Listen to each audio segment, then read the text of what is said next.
reiterate that the City of St. John's has also done the same thing, brought forward a resolution to enact, to basically enact a ban at the provincial level. This happened last year, and our parks have been not using pesticide use within parks and recreation areas for many years. So the City of St. John's, much like the City of Mount Pearl, has been active in this proponent.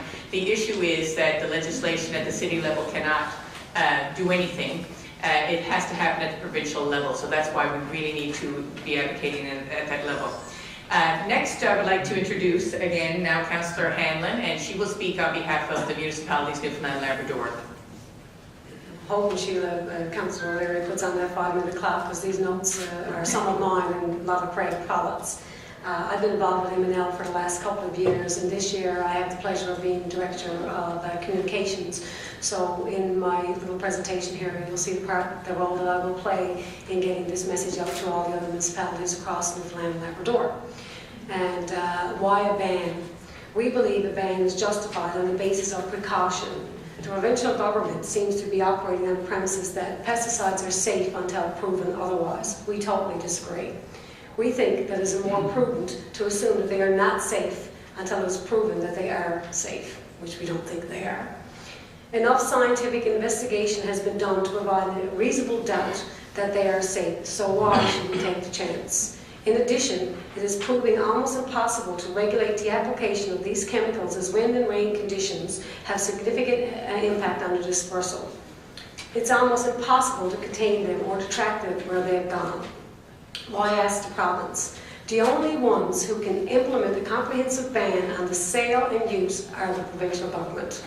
Municipal legislation doesn't provide sufficient authority. The Municipalities Act says we can cause a homeowner to remove noxious substances. Clearly removing pesticides after they've been applied is not a workable solution. The Act does not provide authority to stop use. The upholding of municipal bans in Quebec is based on the fact that there are municipal legislation and information in an easy-to-read package that councils can provide to all their residents. We are also sending every council the petition being again circulated by the coalition that we will ask council to make available in their towns or city halls to allow residents to express their support for a provincial-wide ban. M&L will collect the completed petitions and present it to the provincial government to demonstrate the broad support exists for this issue beyond our membership, and we know that it does. We are also preparing a schedule of follow-up meetings with provincial government officials next month to gauge the progress on the issues and to plan the next stage of our lobbying effort. And just sticking on my St. John's City Council hat, if you can be rest assured that I'll be working alongside Councillor O'Leary to push this forward as well. Thank you. And thank you. You did a wonderful job. And again, nice position with the time. I would also like to recognize that Councillor Wally Collins, our Ward 5 Councillor for the City of St. John's, is also present at our forum. Thank you for coming. And now, last but not least, I'd like to introduce Mr. Paul Baldwin, who is the co-chair of the Coalition for Alternatives to Pesticides. And Paul certainly will be speaking on behalf of the group that has organized this forum. Thank you, Sheila. I'd just like to say a few words about the coalition to start.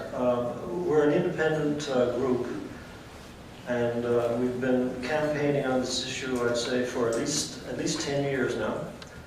And I was looking through my files today just to see how long I've been personally campaigning as a writer.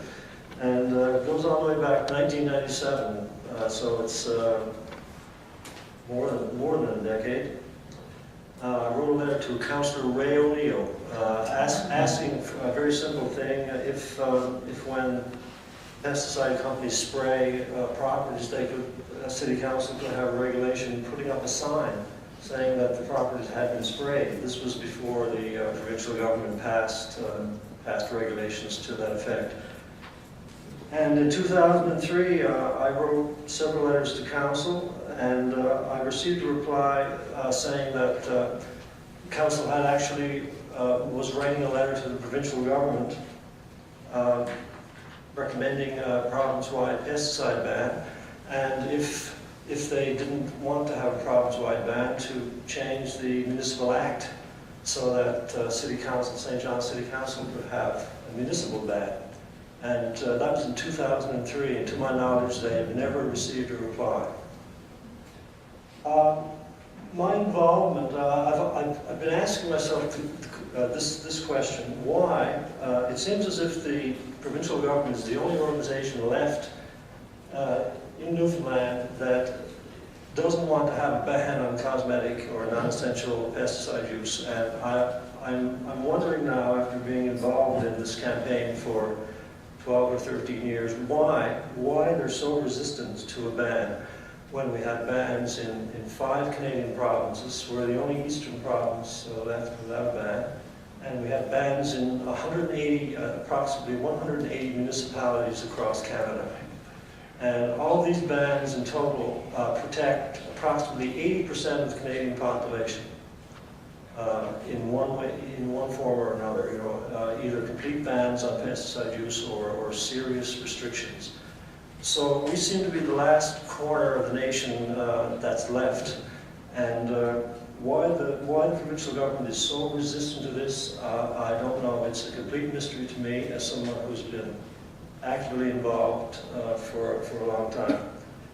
We have an election this year coming up, and I hope all of you who see this as an important issue would write letters to your MHAs asking for this to happen this year.